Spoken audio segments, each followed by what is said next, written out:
Амандық пен тыныштық болсын, қымбатты достарым. Құдай сені сүйеді. Мен ешқашанда шаршамаймын. Құдайдың ерекше жоспары бар сенің өмірінде. Аумин. Мен бүгін Матай жазған ізгі хабар 6-шы тарау 14-ші аятпен бөліскім келеді. Егер өздеріне күнә жасағандарды кешірсеңдер, онда көктегі әкелерін сендерді кешіреді.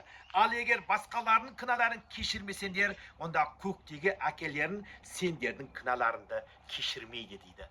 Аумин. Мына жерде өте керемет айтады. Матай жазған ізгі хабарда бізге не дейді? Адамзаттың күнәларын кешіріңдер дейді. Білесіздер ме? Иса Масих жер бетіне келгенде менің күнәмді кешіру үшін келді, және сенің күнәңді кешіру үшін келді. Өйткені пак таза адам жоқ мына өмірде.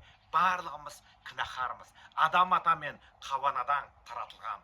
Бірақ та сол күнәні жеңген, өлімді жеңген, қарғысты жеңген ол шынайы бір адам бар. Ол Иса Масих, Құдайдың рухани ұлы.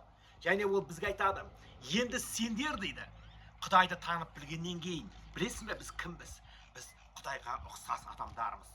Құдайдың өсиетімен жүретін, Құдайдың еркімен жүретін, Құдайдың киелі кітабымен жүретін. Және бізде қандай күш бар? Бізде сүйіспеншілік бар. Бізде кешіру күш бар. Бізде адамдарды жұмаққа апаратын күш бар. Білесіңдер ме? Құдай ешкімді қаламайды Иса тозаққа кеткенін.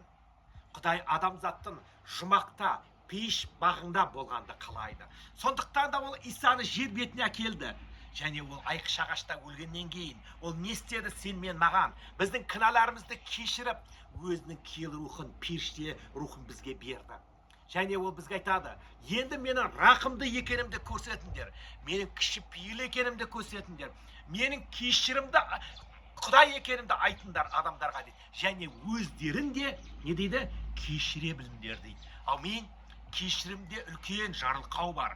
Кешірімде үлкен жарылқау бар. Егер де сен кешіре білсен адамдарды, білесің бе? Сен ол адамға өмір бересің. Оның өмірін ұзартасың. Көптеген адамдар бар. Жақында бір куәлік естідім. Апалы сіңілі адамдар екеуі де бір қауымға барады. Бірақ та бір қызығы, бала кезінде екеуі ренжіскен, 20 жылдың үстінде бір-бірімен араласпайды, бір-бірімен амандаспайды, бір-бірімен жек көреді. Бірақ ортақ немерелері бар, ортақ ағайын тума туысқандары бар. Мен таң қалдым. Бірақ та Құдай, егер де сен қаласаң, Құдайға мүмкін емес зат жоқ. Сол кісі күнде Құдайдан дұға етіп сұрайды екен. Және бір жексенбілік жиналыста сол әпкеміз сахнаның алдына шығып, егіл-тегіл болып жылап, бауырынан кешірім сұрады.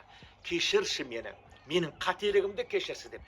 Бауыры одан кешірім сұрады. Білесіздер ме, керемет сондай Құдайдан келген атмосфера болды қауымның ішінде. Жыламаған адам қалған жоқ. Білесіздер ме неге? Өйткені кешірім тас боп қатқан жүректерді жібітеді. Кешірім өміріңді ұзартады. Кешірім рақымдылық пен сүйіспеншілік береді. Саған айтар сөзім, қымбатты досым, осы уағызды аяқтар алдында, егер де сен біреуге ренжіп жүрсең, я болмаса саған біреу ренжіп жүрсе, Құдайдан дұға етіп сұра. Және тек қана дұға етіп қана қоймай, сен әрекет ет сол адамнан кешірім сұрауға. Ең бірінші барып кешірім сұраған адам бақытты дейді. Киелі кітап мынаны айтады. Татуластырушылар бақытты дейді. Аумин. Татуластырушылар бақытты. Мен сенемін. Сен сол адамсың. Татуластырушылар қатарындағы. Құдай сені жарылқасын. Иса Масихтың атымен. Аумин.